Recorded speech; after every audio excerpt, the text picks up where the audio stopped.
Já muitas vezes eu pensei qual há de ser o canto meu, indo eu saudar Jesus, meu Rei. Quando eu chegar ali no céu, oh, que alegria irei gozar, assim que o seu bem-vindo ouvir, que canto alegre há de emanar do impulso que eu então senti. Ali eu cantarei do amor do meu Jesus, o qual sofreu por mim tão grande pecador, a quem a vida concedeu.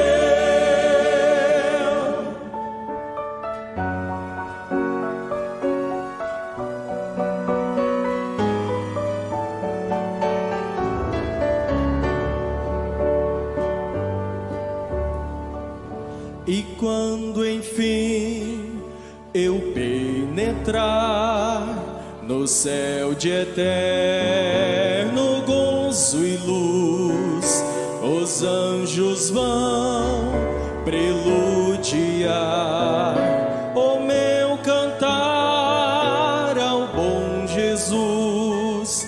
Quando eu feliz me apresentar, seu rosto eu hei de ver então, e ecoará o meu cantar de um salvo e puro coração. Ali eu cantarei do amor do meu Jesus, o qual sofreu por mim tão grande pecador, a quem a vida concedeu.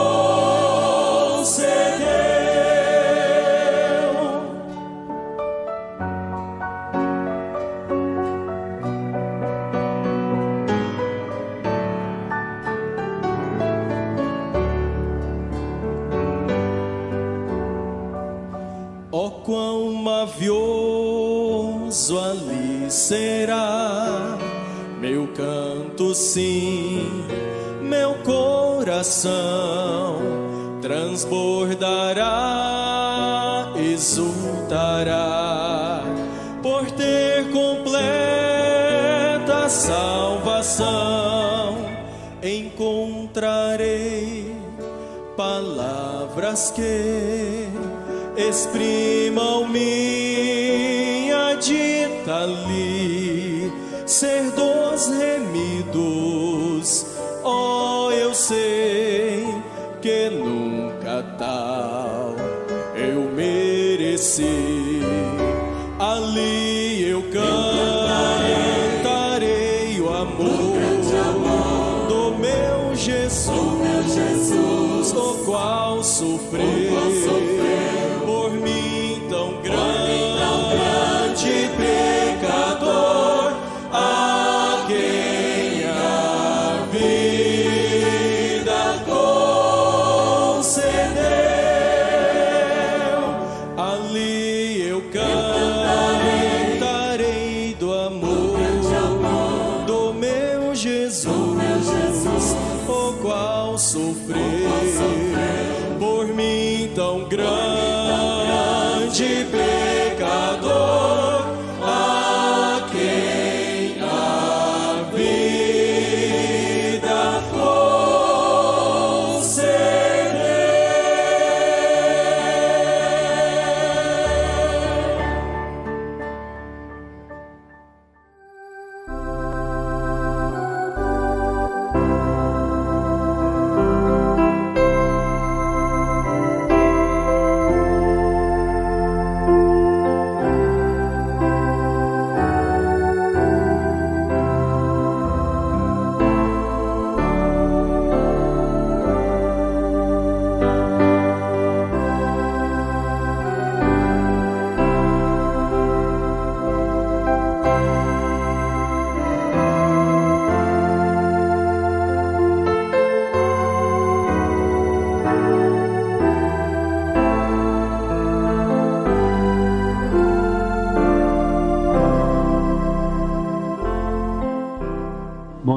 Senhor Jesus.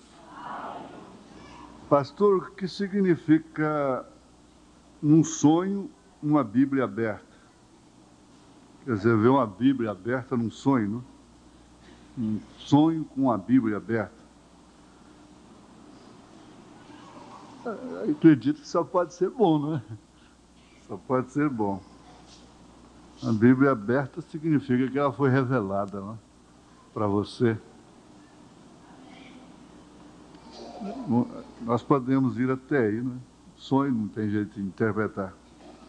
Mas a Bíblia aberta, ou mesmo fechada, eu creio que sonhar com a Bíblia é muito bom, né? Deve ser muito bom. Gostaria que o senhor me ajudasse no sentido de pessoas que para trás não dizimaram, né? Ou como faz para ficar em dias com Deus. A irmã assinou. Mas isso é simples, é porque o irmão Branham disse que você deve os dízimos desde o dia que você foi revelado que os dízimos são do Senhor. Isso é uma questão até mesmo de consciência, que Deus não tem em conta o tempo da ignorância. Mas quando Ele te revelou que os dízimos é do Senhor, naquele dia que você teve essa revelação, então daquele dia em diante você deve, na sua própria consciência, não é? No seu próprio espírito. Agora, quanto a deixar atrasar, nos foi ensinado que a pessoa parcela com Deus mesmo, lá entre si e Deus, né? Nós não temos a mecânica disso. Nós somos ensinados assim, ajudados em plenário dessa forma. Pessoas, irmão que conviveu com o irmão Branham, nos ensinou assim. Então, a pessoa entre si e Deus, ela própria parcela com Deus, né? Aquilo.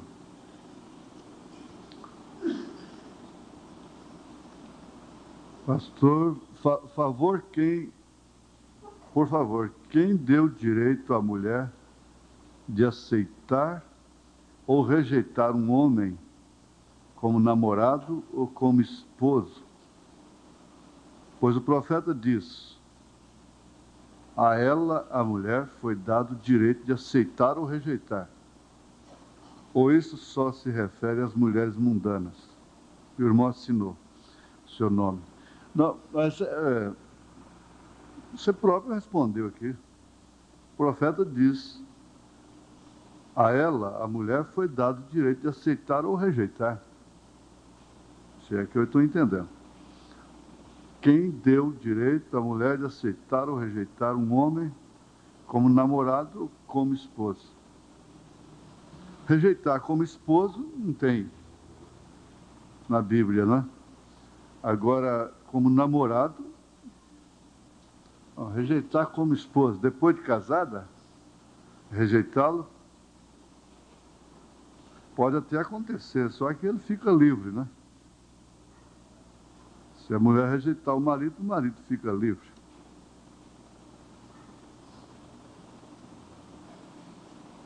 É um assunto até relativamente importante, porque ela tem o direito de dizer sim ou não,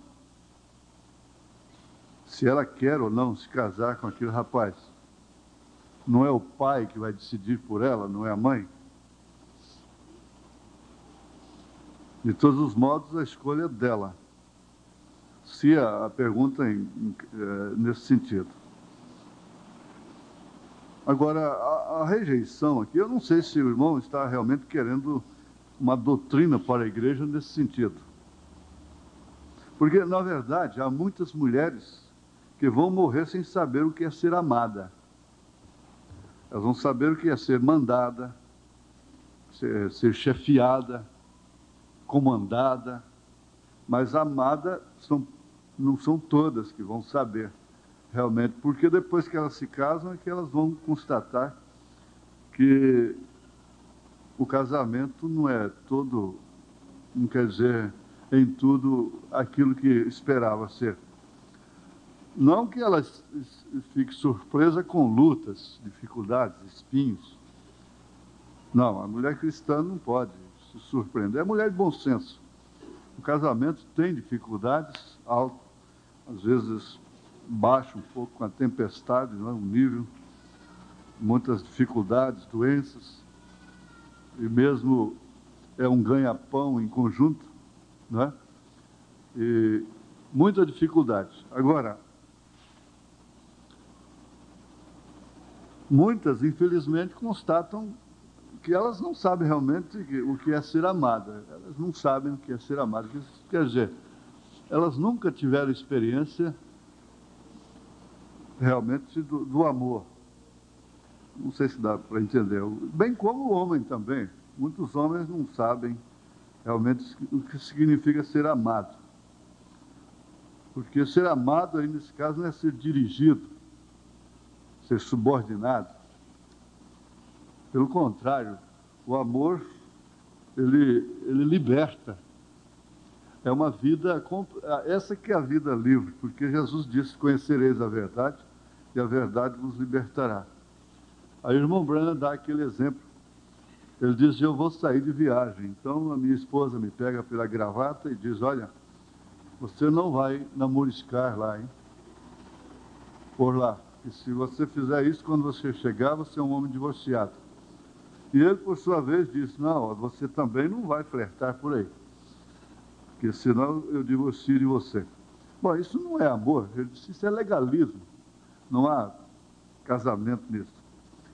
Ele disse, pelo contrário, então, reúne-se, ora, e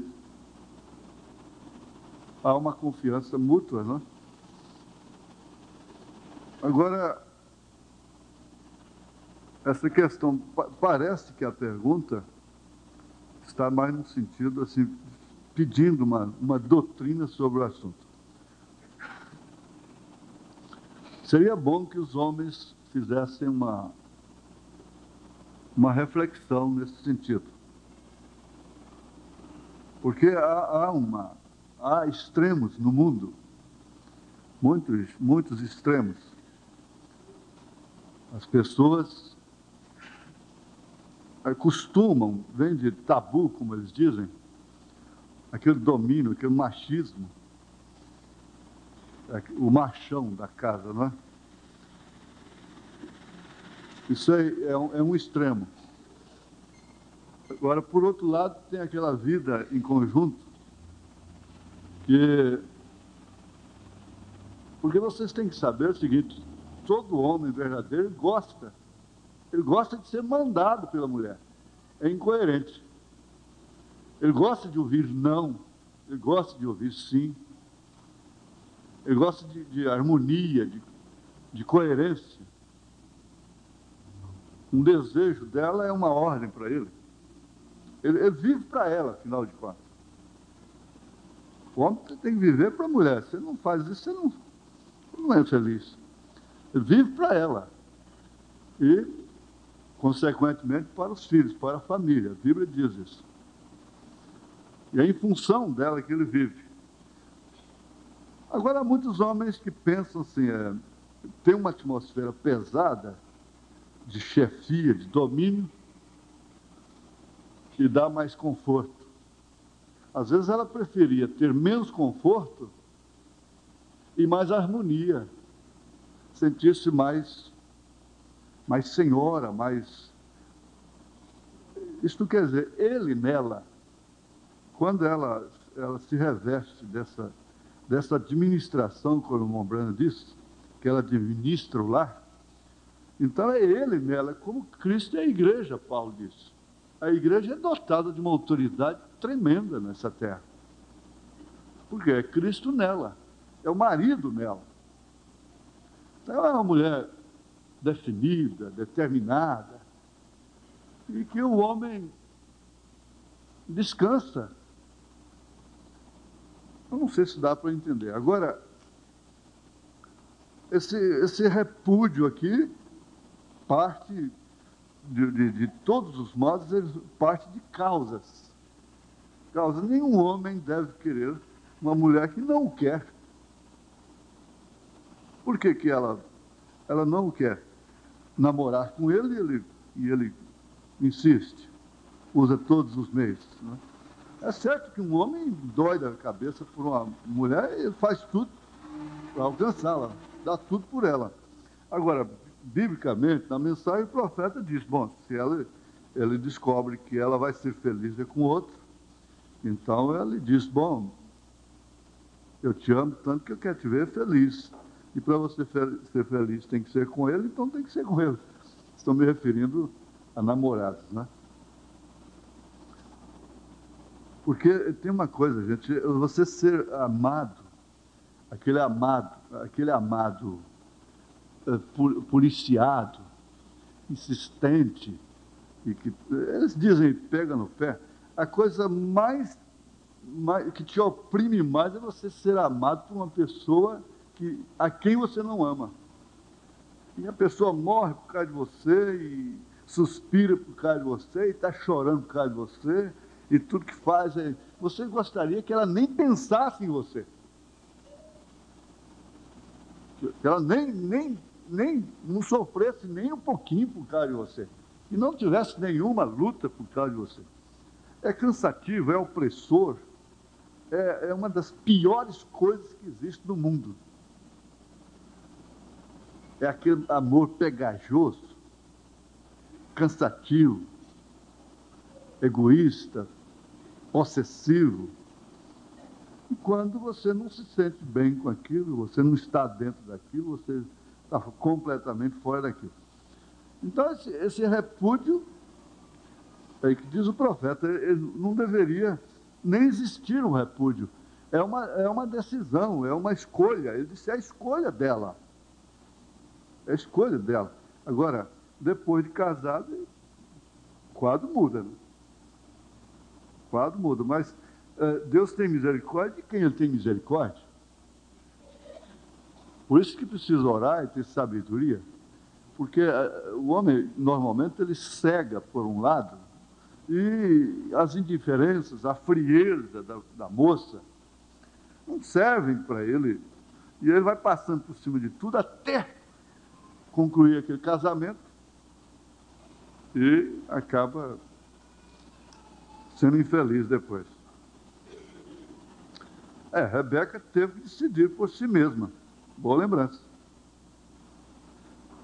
Mas você não pode ficar como aqueles... às vezes há moças que sofrem muito porque fica aquele espinho no caminho dela. Onde vai, ele atravessa o caminho. Onde vai, ele atravessa. Onde vai, ele atravessa. Fica aquele espinho, um espinho horrível. Coitada, ela não merece isso. Se é que você gosta mesmo, deixa a moça. Ela não te quer, deixa ela casar com outro. Alguém um dia vai te querer e vai fazer o tintim, né? Não é verdade? Eu não sei se essa é realmente a resposta à pergunta que satisfaz o irmão. Para mim, você próprio respondeu aqui. A ela, a mulher, foi dado o direito de aceitar ou rejeitar.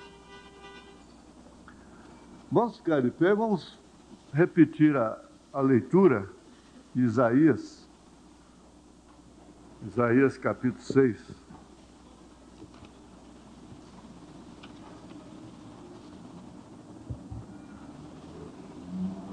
No ano em que morreu o rei Uzias, eu vi o Senhor assentado sobre um alto e sublime trono, e seu séquito enchia o templo. Os serafins estavam acima dele, cada um tinha 6 asas, com 2 cobriam seus rostos, com 2 cobriam seus pés e com 2 voavam. Irmão Brenton, isso aqui quer dizer rechaçar o mundo que pisa na palavra de Deus. Diz, esses anjos cobriam seus rostos, né? Seus pés, e clamavam uns para os outros, dizendo, Santo, Santo, Santo é o Senhor dos exércitos. Toda a terra está cheia da sua glória. E os umbrais das portas se moveram com a voz do que clamava, e a casa se encheu de fumo. Então disse eu: ai de mim que vou perecendo, porque eu sou um homem de lábios impuros, e habito no meio de um povo de impuros lábios, e os meus olhos viram o Rei, o Senhor dos Exércitos. Mas um dos serafins voou para mim, trazendo na sua mão uma brasa viva, que tirara do altar com uma tenaz. E com ela tocou a minha boca e disse: eis que isto tocou os teus lábios, e a tua iniquidade foi tirada e purificado o teu pecado. Depois disto ouvi a voz do Senhor que dizia: a quem enviarei? A quem há de ir por nós? Então disse eu: eis-me aqui, envia-me a mim. É até o verso 8. Senhor Deus, nós estamos relendo esta escritura que tem muito a ver conosco, como todas elas. Mas esta vem numa hora muito especial, que fala de um certo batismo, que nos leva a constatar que, de fato, habita a iniquidade em nós. E essa é a grande vitória do homem. Foi a grande vitória de Isaías. Por muito tempo ele esteve em paz, satisfeito, tranquilo, até que contemplou a tua glória. Aquilo foi como um raio-x, detectou onde estava realmente a mancha, e isso estava nos seus lábios. Os lábios falam da língua que Tiago fala no seu capítulo 3. E isso é o que está mais contaminando os pastores, os ministros, os diáconos, os irmãos, as irmãs. Porque, de fato, há veneno nessa língua, peçonha, que quer dizer veneno. E nós estamos numa hora muito tremenda, como aquela de Isaías. Nós pedimos esse batismo, como diz o irmão Frank, este povo precisa de um batismo na boca, começando pelos tratamentos, uns para com os outros, as palavras descaridosas, a maledicência, comentários sobre a vida dos outros, o que é próprio da mídia, do mundo, da imprensa, do diabo, dos demônios. Senhor, nós queremos constatar realmente onde nós estamos parados. E constatarmos assim que nós precisamos de uma matança. Isto quer dizer o nosso ego morrer. E aí então nós passaremos a confiar em todos os nossos sentimentos, porquanto eles estão inspirados e dominados pelo Senhor. Quando um homem amar uma mulher, ele não terá confusão naquilo. Quando a mulher amar um homem, não tem sentimentalismo naquilo. Mas tudo seria de uma forma real, verdadeira, por cima de toda essa poeira cósmica, essa poeira social, essa nuvem, essa cortina hipócrita da sociedade religiosa. Aí então, Senhor, nós faremos coisas que não entendemos, que não compreendemos, e assim então seremos místicos, loucos, para o mundo, para o cosmos, para a sociedade. Nós vemos isto principalmente em irmãos mais simples, mais humildes, mais pobres. Eles se tornam místicos, os quais eu gosto de tê-los como a menina dos olhos do Senhor. Graças a Deus, porque nós os temos aqui. Eles podem ser aceitos nos lares com alegria. Eles podem tomar uma refeição, comer ali, e às vezes até dormirem ali. Não com aquele espírito espírita de caridade, de quem está sendo humilde por abraçar um irmão humilde. Não. É um amor que tem no coração, e a gente se sente honrado com aquilo. Com o cumprimento de uma irmãzinha, de um irmãozinho, o abraço, o sorriso. Aleluias. Glória a Deus, aleluia. Nesta hora nós sentimos todos iguais. Todos na mesma condição. Não temos ninguém melhor do que ninguém. Graças a Deus, glória a Jesus. Perdoa-nos, ó Pai, quando temos agido contrário a isto. Vivifica a Tua palavra em nossos corações. E ela faz a cura do dia, a grande cura do dia, a grande libertação da hora. Senhor, nós não temos por que nos acovardarmos. Ainda somos olhados pelos Teus olhos, a melhor coisa que se encontra nessa terra ainda, com todas as nossas falhas, fraquezas e erros, porque amamos o Teu profeta, porque recebemos a Tua mensagem. Aleluias, glória a Deus. Venha ser o tônico de cada espírito, de cada alma. Me anima naquilo que vem do Senhor. Me desanima naquilo que não vem do Senhor. Tira do meu coração, tira do coração do irmão, da irmã, aquilo que não é do Senhor. Mas se é do Senhor, não importa quão difícil seja, aumente isto, essa certeza, este amor, esta caridade, esta fé, essa confiança.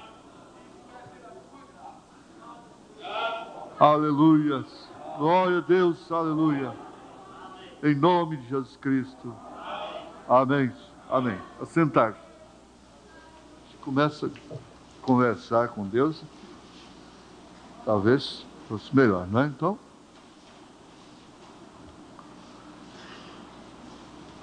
eu gostaria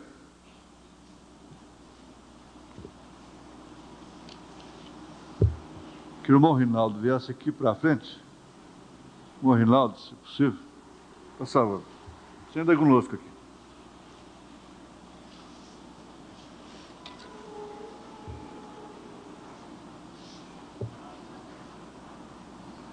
Então, aí no parágrafo 29, da mensagem, a influência de um homem sobre o outro. Quem porventura não pegou esta mensagem, pode pegar na portaria depois, viu? Ela deve estar ali na portaria. Baseada em a influência de um homem sobre o outro. baseada em Isaías capítulo 6. Então, aí, parágrafo 30, irmão Branham leu isto que acabamos de ler. E no verso 30, no parágrafo 31, ele diz: é verdadeiramente um empreendimento quando nós pensamos no o que vai significar enquanto nós estudamos esta visão de Isaías. Então, começa por aí, ele vai estudar a visão de Isaías. Eu sempre gostei de Isaías, ele foi um dos profetas maiores.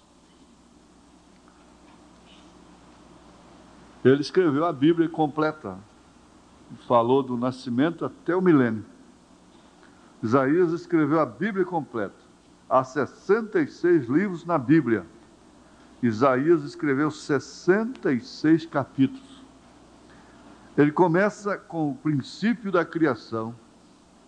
No meio do livro, ele apresenta o Novo Testamento e João Batista. E no capítulo 56 e 60, ele termina no grande milênio. Gênesis, através do Novo Testamento até o Apocalipse. Grande homem foi este Isaías. Finalmente morreu como mártir, sob pena de morte. Eu gostaria que o irmão Rinaldo comentasse para nós o parágrafo 32, que é o seguinte a este. Por favor.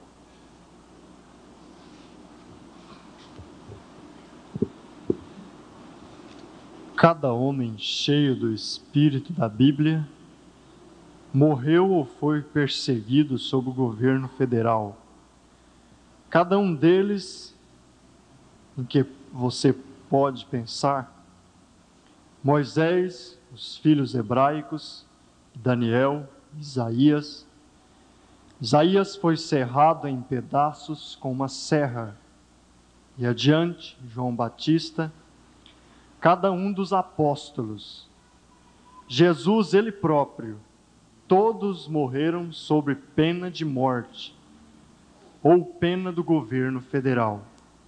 E de acordo com a maneira que as coisas estão se empilhando, vai haver mais testemunhos acrescentados aos deles um dia destes. Está vendo? E se alguma vez houve um tempo que nós devemos nos manter unidos, é agora. Esse parágrafo, que o profeta já nos mostra assim de uma maneira direta, né? Mas cada um deles sofreram a reprovação por causa da palavra. Eles não morreram, ou eles não pereceram como pereceram, sofreram como sofreram, por uma pequena causa, mas foi por uma grande causa. E eles não entraram por este caminho por defenderem uma tese qualquer, onde simplesmente seus nomes iriam para um livro, como os heróis naturais, como o profeta nos mostra sobre Moisés, que se ele não tivesse decidido ou escolhido permanecer com os poucos desprezados do Senhor, hoje simplesmente tínhamos ali uma múmia de Moisés, uma estátua como lembrança das boas e grandes coisas que ele havia realizado ali. Mas isso foi mais além, porque no momento quando ele estava tendo ou passando por aquela decisão, ele estava escrevendo, havia de ser escrito um livro muito especial, e que sem dúvida alguma daria força para milhares e milhares que viriam depois dele. Aquela decisão, como os demais tomaram, isso sem dúvida alguma tem irradiado cada um dos eleitos, cada um dos filhos de Deus, durante todas as eras, e chegando agora na consumação, sem dúvida alguma, ao ler esses exemplos, ao ver essas virtudes que esses homens carregaram, entregando a si mesmo, não amando as suas próprias vidas, sem dúvida alguma isso nos irradia, isso nos fortalece, e que naqueles momentos de angústias que enfrentamos, nós sempre nos identificamos com alguns deles, ou nós sempre nos lembramos de alguns deles, e que sem dúvida alguma, isso nos dá uma grande força para continuar.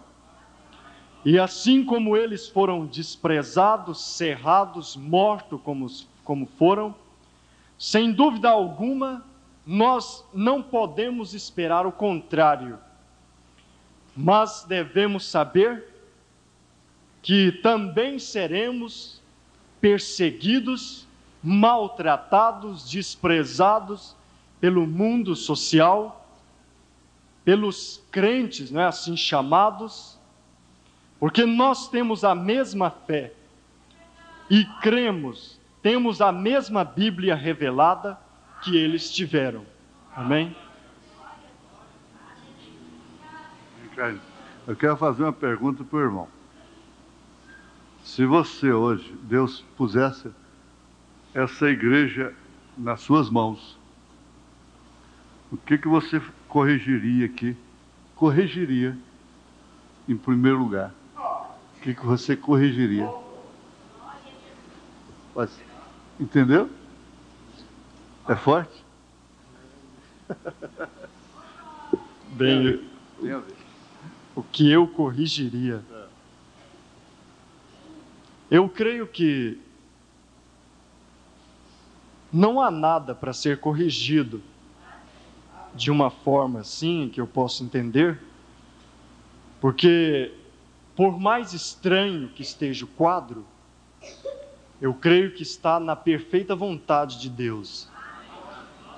Como a gente tem ouvido muitas mensagens aqui, às vezes a gente sai meditando, a gente fica pensando, eu realmente não estou entendendo, né? A gente muitas vezes não entende aquela mensagem, o que aquilo realmente está querendo dizer. Mas a gente simplesmente guarda aquilo que a gente ouviu, como Maria guardou aquilo que o anjo lhe havia dito. Então, eu creio que tudo está em ordem, e que o que deve ser feito é continuar, porque eu creio que está tudo de acordo com a vontade de Deus. Eu faço pergunta porque quando Isaías entrou no templo, ele viu o que deveria ser corrigido, né? Agora, quando Deus mostrou para ele, foi na hora certa, e o próprio Deus teve um instrumento para queimar aquilo. O senhor entendeu? Então fala, então.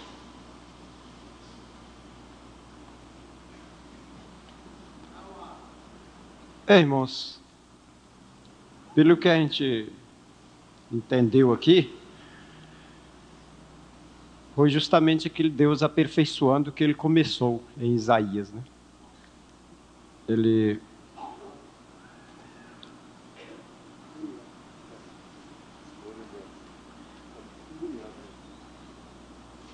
Ele aperfeiçoou o que ele começou, né? Então, o que a gente aprende é justamente isso. Deus está nos aperfeiçoando. Deus está nos aperfeiçoando. Nós estamos no quadro perfeito de Deus. como nós já temos aprendido, estamos sendo dirigidos por Deus, mesmo sem nós compreendermos muitas coisas. Deus está nos dirigindo, mesmo sem nós compreendermos muitas coisas, porque nós somos dirigidos pela fé, não pelo que é a ciência, o científico, a razão. Mas nós estamos plenamente no quadro perfeito de Deus. Amém. É porque é exatamente o tempo do ecumenismo. O ecumenismo é união, né? Lá fora. E quando eles estão saindo para uma grande união, um grande reavivamento, eu suponho, 33, que vocês ouviram dizer do encontro que está se dando em Roma. E eles estão aproveitando muito ali. E eles vão começar um reavivamento. Será um reavivamento de amplitude mundial, seguramente. Agora, seguramente, o primeiro fenômeno, o fenômeno principal, ou seja, o resultado principal de um reavivamento é a união, é a unidade. O tempo da unidade fala tudo sobre isso, a mensagem, o tempo da unidade, né? A unidade de Deus e outras. Agora vamos para 34, mesmo diz, de volta a este assunto, nós chegaremos nisso, os 7 selos, e esse assunto de ser influenciado. Porque a influência realmente agrupa um povo, leva um povo a agir da mesma forma, vestir-se da mesma maneira. Veja só o que é a propaganda na televisão e essa coisa toda. É isso, é influenciar a respeito, através de uma mulher, até aquela mulher que faz propaganda de uns produtos aí, marmelada, como é que chama? Extrato de tomate veneno, de vez se chama extrato de tomate veneno, alérgico e tantas outras coisas, cancerígeno e mais outras coisas, que ela nem trisca naquilo, mas ela ganha uma fortuna em dólares para dizer que está juntinha com aquilo, o coração dela. Aquilo é uma mentira, mas é para exercer a sua influência que ela alcançou sobre as pobres, as crianças, as famílias e tudo. Ela vende o seu próprio povo, recomendando comer aquelas coisas, usar aquelas coisas, que ela nem toca naquilo, porque ela quer viver muito, e ela quer saúde, ela é revelada sobre o assunto de comida, não é? Então ela não usa nada daquilo que ela prega, daquilo que ela propaga, mas é os milhões que ela ganha para aquilo, para influenciar os outros, exercer só a sua influência. Esse é o grande mal que acomete a humanidade toda. Mas se alguém está sendo influenciado para o mal, outros estão sendo influenciados pelo Timóteo, pelo Paulo, pela Lídia, pela Febe, pela Priscila, né? Por Daniel, por José, pelo irmão Branham. Está sendo influenciado. Vamos para o rei Uzias. O rei Uzias era um menino pastor. Ele pastoreava ovelhas, né? Ele foi criado e ele amava o campo. E ele reinou durante o tempo da profecia de Isaías. Isaías havia aprendido com um dos outros profetas maiores. E eu creio que foi Zacarias que Isaías obteve entendimento através dele, que era um profeta enquanto Isaías surgia em cena. Isaías foi chamado e ele foi um profeta. Profetas não são simplesmente feitos pelo homem. Profetas nascem profetas. Eles nascem profetas. Eles não são feitos numa casa de profetas, num seminário. Eles nascem profetas. Agora, há um dom de profecia que entra na igreja, que as pessoas dão uma profecia. Chama-se o dom carismático. Muitos membros do corpo de Cristo poderiam fazer isso sob inspiração. tanto que pode parar quando quiser também. Porém, um profeta é colocado na igreja por Deus, predestinado para o dom de profeta, ou o dom de ser um profeta, não um profetizador. Ele é um profeta e não um profetizador. Agora, nós encontramos que este jovem tomou o trono.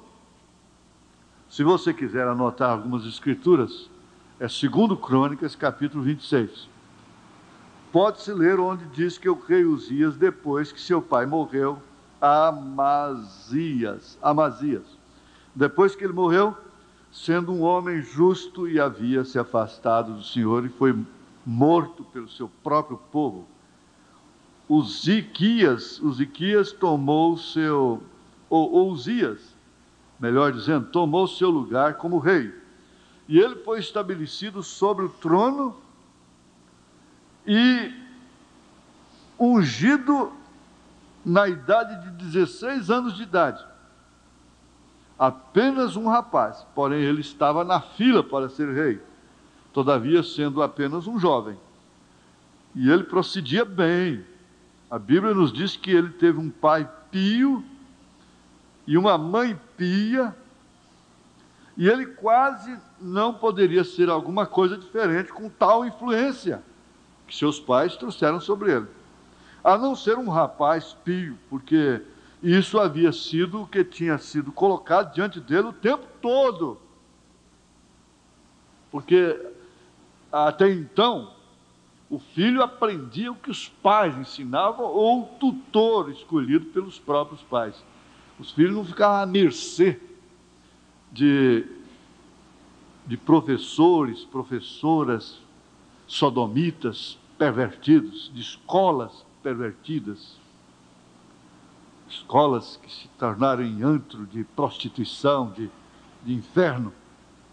Os filhos não ficavam jogados assim, expostos dessa forma. Tanto que o pai, a mãe tinham um dever sublime, era criar o seu filho no caminho do Senhor. É a meta dos pais. A incumbência de pais é criar filhos no caminho do Senhor. Agora, dobrando-se as circunstâncias, os filhos são criados em creches. Os filhos hoje são criados de que forma?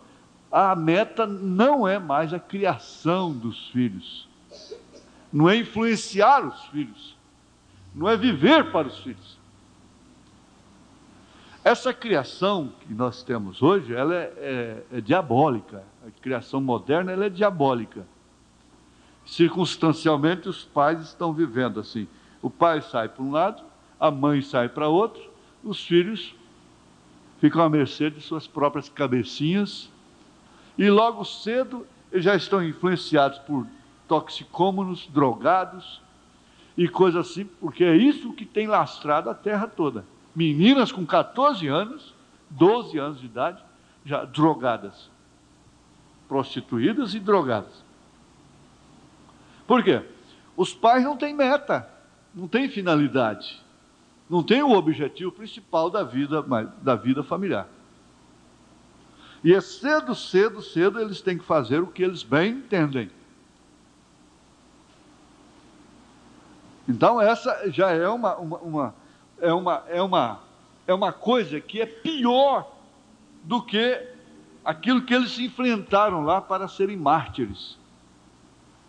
Por isso Paulo disse que nós não teríamos que lutar contra a carne, nem contra o sangue, mas sim contra o príncipe, as potestades do ar, essas setas inflamadas do maligno nos lugares celestiais. Você não tem mais como ter olha, se é Deus primeiro, segundo lugar, sua família, terceiro você, onde está Deus, onde está a família, diante das circunstâncias?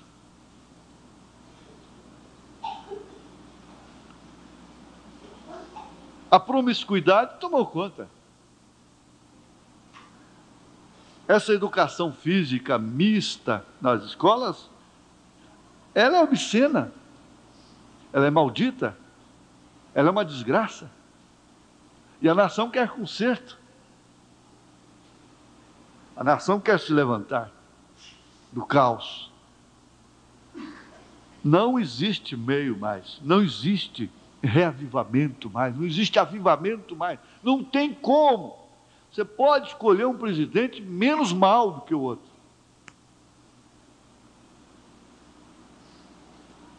Mas é isso aí que vocês estão vendo. Consertar a nação de que forma?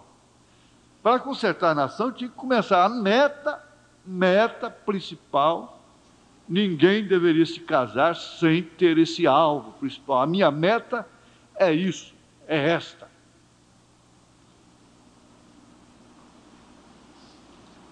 Agora, eles tinham essa condição. Então, aqueles pais foram influência para o filho. E no parágrafo 37, continuando, ele diz: você sabe o que eu penso? Todos têm sua própria opinião, porém um dos maiores, e em minha opinião, o maior presidente que nós alguma vez tivemos nesta nação foi Abraham Lincoln. Agora, não porque ele era um republicano, não por causa do seu partido, porém porque ele foi o que foi, um homem pio. Você vê que o profeta, ele é cientista de Deus, não por causa de seu partido. O partido é uma denominação.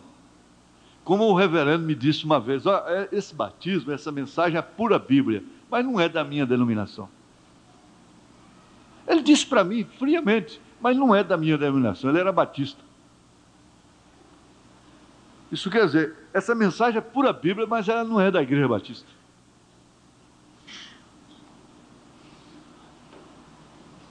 E assim é o mundo político. E ele foi criado para servir a Deus. Abraham Lincoln. E ele disse: se há algo a que eu desejo dar louvor, ele disse, pelo que minha vida foi influenciada, foi uma mãe pia que me ensinou a orar e conhecer Jesus como meu Salvador.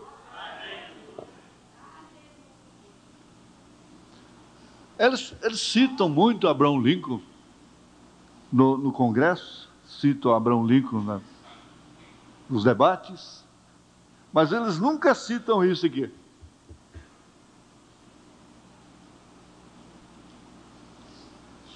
Olha, vamos repetir. Se há algo que eu desejo dar louvor, disse Abraham Lincoln, ou pelo que minha vida foi influenciada, foi uma mãe pia que me ensinou a orar e conhecer Jesus como meu Salvador. Gente, um filho criado por uma mãe que influencia e tem a administração espiritual do lar, aquela coroa do lar, que não é apodrecimento dos ossos, mas é a coroa do lar. Mesmo depois que ela vai embora, ela fica presente na vida daquele homem o resto da vida. Ele sabe perfeitamente o que ela diria para ele em certos passos de sua vida. Ele sabe até que ela diria para ele: você deve criar vergonha na sua cara, você precisa fazer isso. Ele conhece todos os conselhos que sua mãe daria, ele conhece a sua posição naquele caso, ele conhece. Ela exerce influência para o resto da vida. Não importa o que ele faça depois, por isso que a Bíblia diz, mesmo depois de velho, ele não tem como fugir desse caminho. Você vai ser salvo? Não sei. Mas fugir do que ela ensinou, do que ele ensinou, não tem como. Para mim, isso aqui é um dos ápices dessa mensagem. Dos pontos mais altos.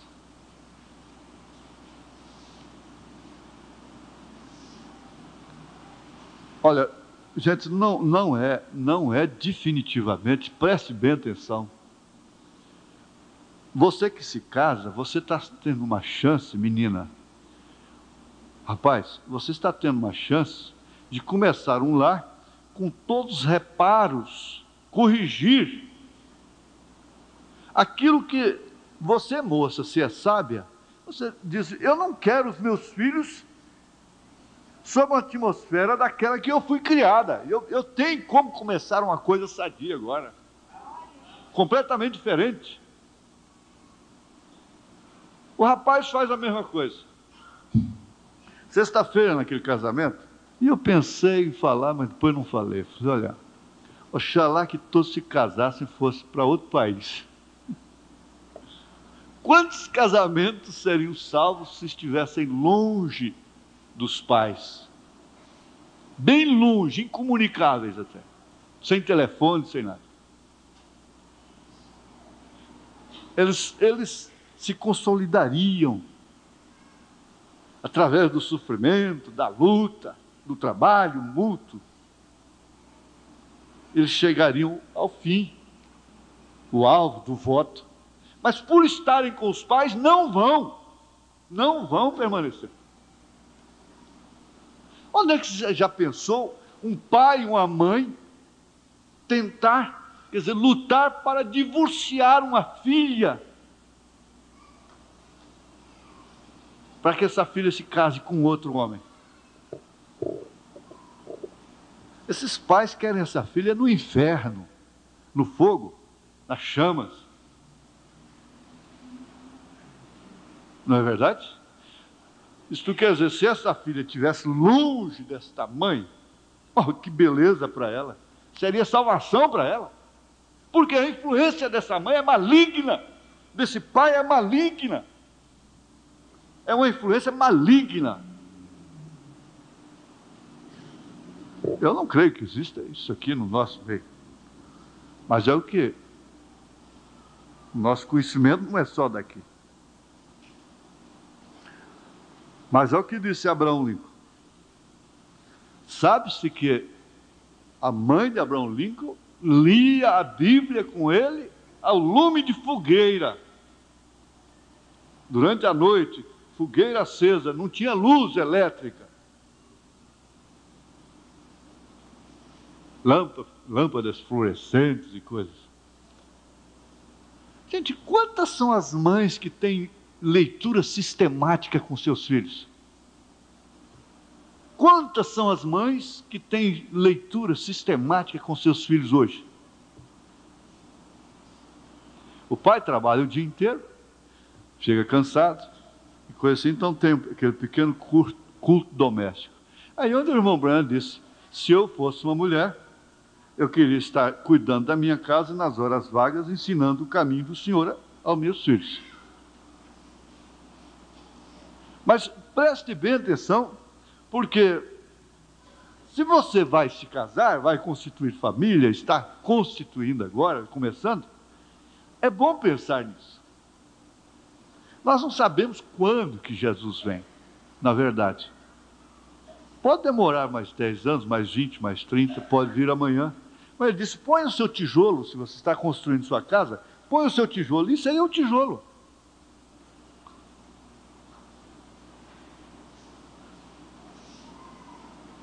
Ou pelo que minha vida foi influenciada, foi uma mãe pia que me ensinou a orar e a conhecer Jesus como meu Salvador. Aí o irmão Branham vai para 38, ele diz: ó, sua família é o que você é.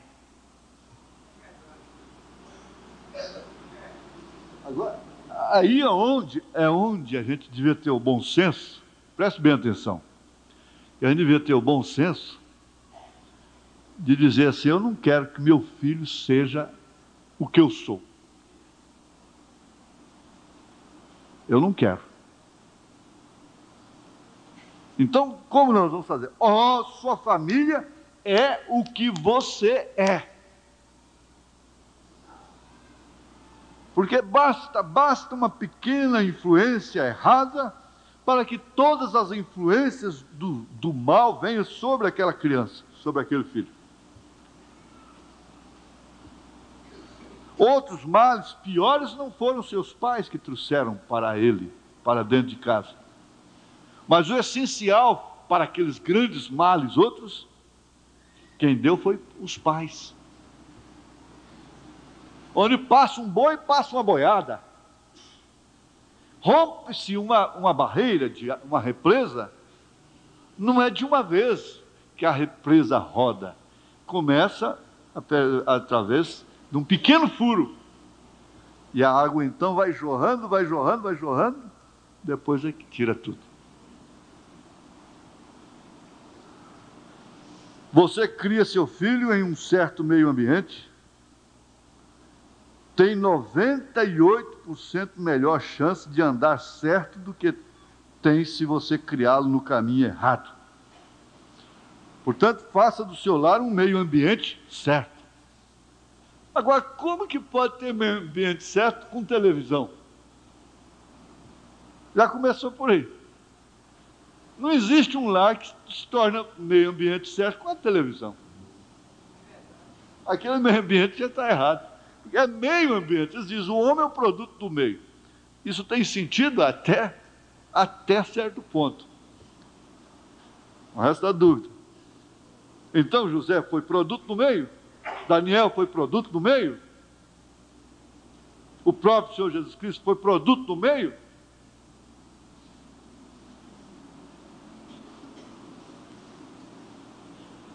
Pode que um lar completamente desvariado, como era o próprio lar do irmão Branham, toda regra tem exceção, venha um filho, eu conheço família completamente desorganizada, desnorteada, pai completamente desordenado, e no entanto deu filhos doutores, equilibrados, prósperos. É uma exceção, né? É uma exceção. Mas o profeta está dizendo, você cria seu filho em um certo meio ambiente,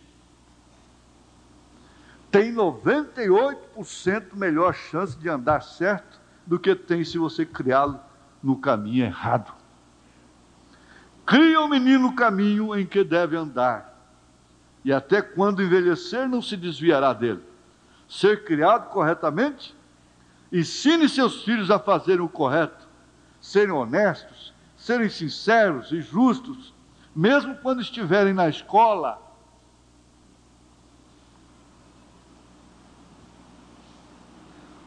Se essas crianças crescem vendo injustiça dentro de casa, o império daquele homem desumano, bruto, animal, o que vai dar aquilo? Vai ser um filho igual a ele, da natureza igual a ele, depois quer ficar ressentido.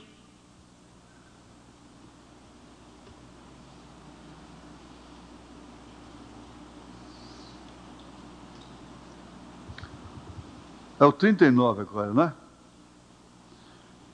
Agora, muitas vezes as crianças são propensas a copiarem um do outro, os meninos, né? E tentarem passar na escola. Já vai mostrando um mau caráter, né? Porém, sabe, eu penso que se você simplesmente conseguir por si mesmo, então é algo que você pode dar valor à sua prova como boa nota. Há muitas coisas que você deve conseguir ter esse orgulho de conseguir por si mesmo. Você sabe, se você vai ter um teste no dia seguinte, Samuel, ao invés de ficar andando por aí à noite, toda a noite, levantar na manhã seguinte e pensar, bom, eu me sentarei perto do fulano e Beltrano, eles são bons alunos, né, inteligentes, eles são inteligentes, e logo eu irei, posso copiar deles, colar, né? Se você, pouco antes do papai, conceder graças à mesa do café da manhã, se você simplesmente disser, papai, lembre-se de mim hoje, eu tenho que fazer um teste em química, ou seja o que for. Então você, quando você orar, papai, diga, quando você orar, papai, diga, Deus abençoa o João, a Maria em seus testes hoje. Eu lhe digo, isto mudará o curso dos acontecimentos. Agora, tem um detalhe também. O caboclo não estuda, não prepara, não se esforça. Depois quer que Jesus passe aí lá na hora da prova. Papai, mamãe, ora por mim. Pastor, ora por mim. E quer um milagre. Precisa estudar. E depois aí, então, a oração vai ajudar. 41. Lembre-se, nós podemos ter o que nós queremos se nós pedirmos em fé, crendo. Nós podemos ter o que nós queremos se nós pedirmos em fé, crendo. Jesus disse, todas as coisas são possíveis para aqueles que creem. Não tendes, porque não pedis. E não pedis porque não credes. Ele disse, pedi abundantemente para que o vosso gozo possa ser completo. Eu gosto disso. Nosso ensinamento correto. Diga a coisa correta, faça a coisa correta, pense a coisa correta, sempre esteja pensando correto, e eu tenho um pequeno lema, faça o correto, esse é o seu dever para com Deus. Pense o correto, esse é o seu dever para consigo mesmo. E você está fadado a sair-se bem. Profundo isso aqui, hein? Muito profundo. Faça o correto, esse é o seu dever para com Deus. Pense o correto, esse é o seu dever para consigo mesmo. E você está fadado a sair-se bem. Fadado quer dizer sujeito a sair-se bem, né?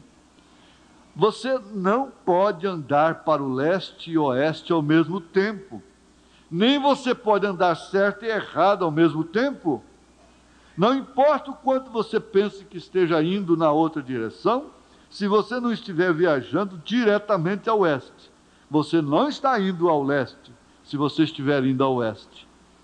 Os pontos cardeais não deixam ninguém errar nesse sentido. Está viajando para o norte, é para o norte.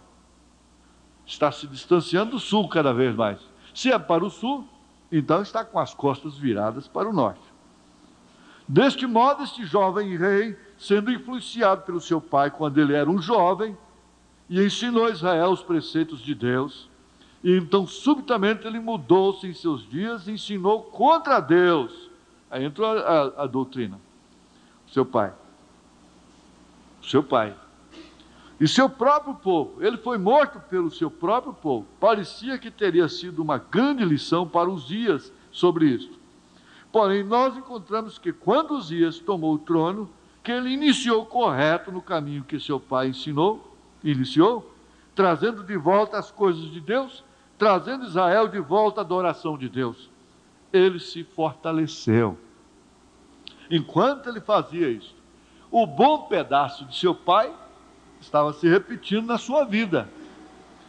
E eu sempre quero estar grato por ele em seus dias de jovem, porque ele nunca fez jogo político. Ele nunca fez jogo político. Veja aqui que o profeta diz. E eu sempre quero estar grato por ele em seus dias de jovem, porque ele nunca fez jogo político.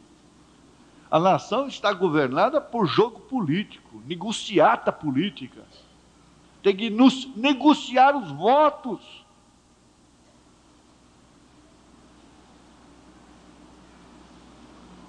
Com razão, eles investem milhões de dólares numa campanha. É por patriotismo? É o jogo político que manda. E o profeta diz, eu estou grato, porque em seus dias de jovem, ele nunca fez jogo político. Ainda que a política talvez estivesse contra ele, todavia ele permanecia exatamente sobre a linha de Deus. E isto impressionava este pequeno e jovem profeta de tal modo, a ponto que ele se tornou um herói. Ele foi um exemplo para Isaías, o profeta. Então, Isaías tinha uma boa impressão de Uzias, confiava em Uzias. Ele tinha acompanhado os passos de Uzias. Aquele homem era um exemplo para ele. Por quê? Uzias estava na fase boa que seu pai teve, lhe ensinou, no pedaço bom de seu pai. Isaías foi ao castelo para permanecer com ele, ao palácio do rei. Ele o chamou, ele gostava de Isaías. Isaías também era jovem, e eles juntos eram amigos do peito.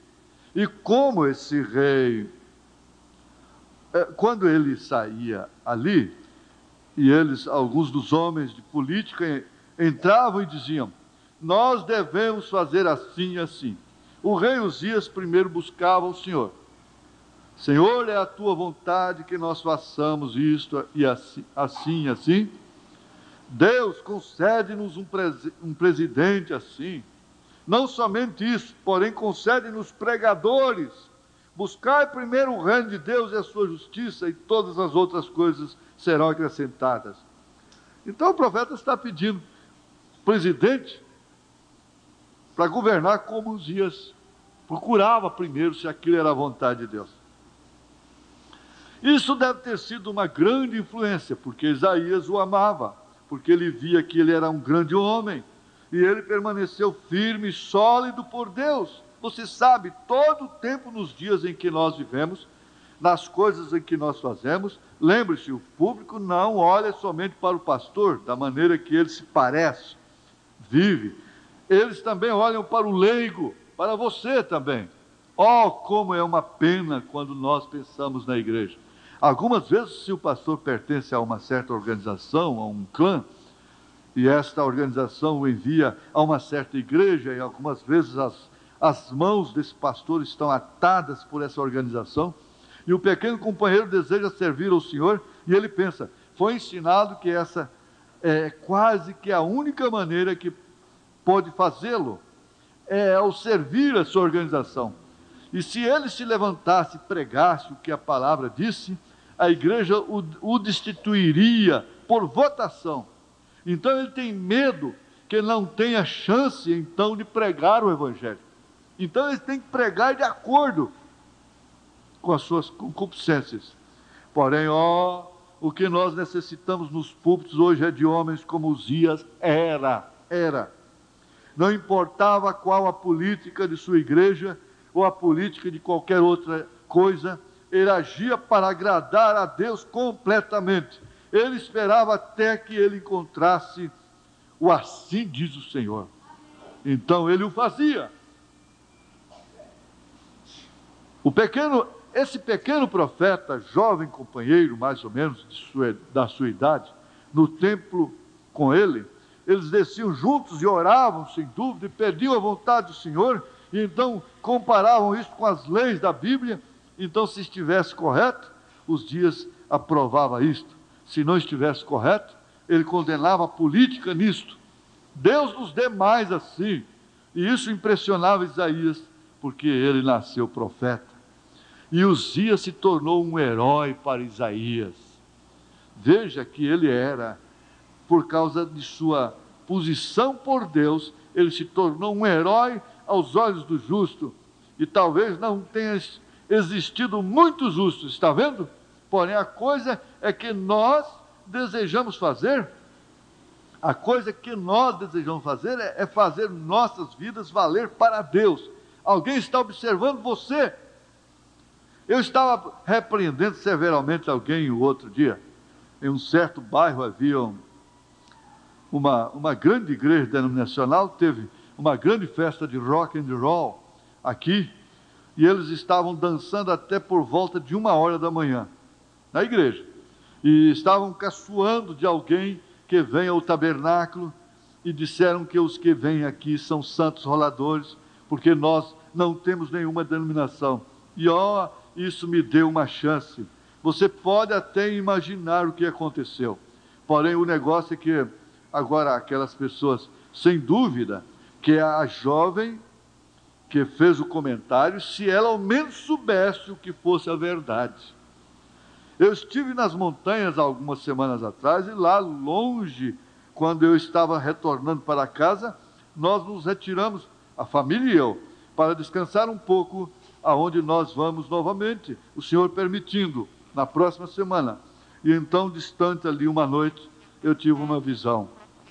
E era uma bela, linda mulher, olhava jovens mulheres correndo. Ela tinha a sua mão aqui, e ela estava perecendo com ataque cardíaco. Uma linda mulher. E ela caiu e morreu. E o anjo do Senhor disse: agora, quando você ouvir dizer disto, lembre-se, vão dizer que ela cometeu suicídio. Porém, ela morreu de ataque cardíaco. E são quase 4 horas. Logo você simplesmente diga: 4 horas. Então ele me deixou. Essa foi a visão que ele teve sobre essa Marilyn Monroe. E eu não acordei a família no pequeno campo de gado, onde os vaqueiros ficavam, lá onde nós íamos para rebanhar o gado. Eu apenas os deixei dormir até de manhã, e então no dia seguinte eu mencionei isso. Eu disse: uma jovem mulher muito atraente vai morrer, um ataque cardíaco. E na estrada afora, 2 dias mais tarde, ali isto foi noticiado no rádio, que esta senhorita, eu não consigo lembrar o nome dela. Agora, isso aqui é um detalhe que eu até anotei, não sabia o nome dela. Veja como o irmão Branham ficava alheio a esse mundo.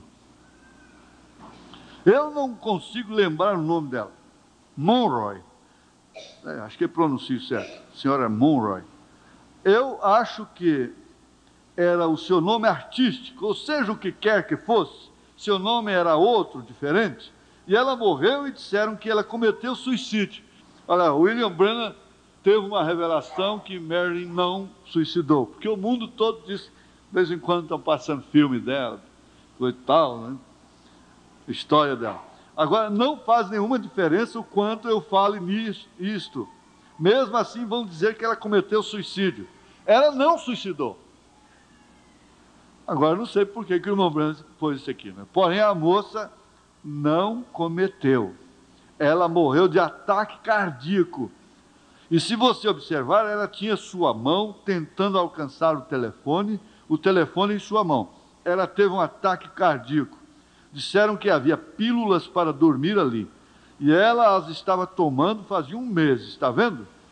Ou mais, desse frasco. Ela morreu de ataque cardíaco. E ela morreu por volta de 4 ou 5 segundos antes das 4 horas. Exatamente. Eu li sobre a história de sua vida na revista, de como que ela era uma filha ilegítima.